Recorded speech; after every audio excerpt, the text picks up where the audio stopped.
So there's a lot of people that I could thank for how I ended up in this seat, how I ended up sitting here talking to you all about meditation.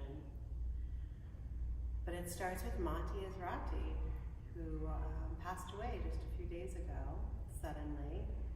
She was my first yoga teacher. She's the founder of YogaWorks. She was a yoga teacher of many, many people here in Los Angeles, California. And I met her when I was about 20 years old and spent 5, 6 years or so, maybe a little bit longer, 8 years, following her around, practicing with her whenever I could.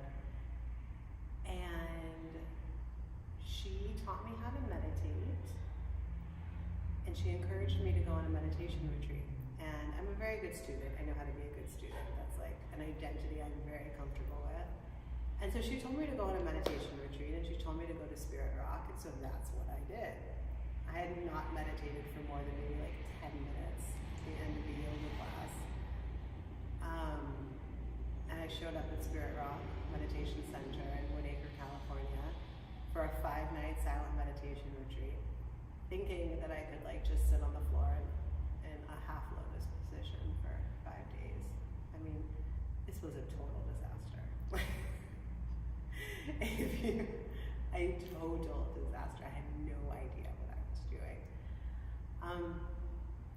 And I remember driving home from that first retreat, having the thought, I can't wait to do that again, which was crazy, because it was such a hard retreat. Every day I wanted to leave.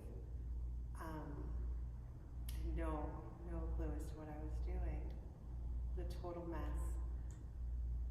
But I did. I experienced a tiny bit of peace or calm, or I didn't even know to call it that.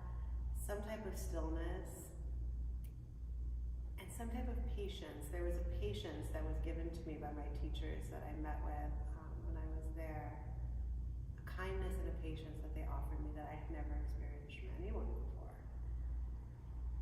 And so I kept coming back, kept sitting. So there's a lot of people I could thank, but thank you, Monty.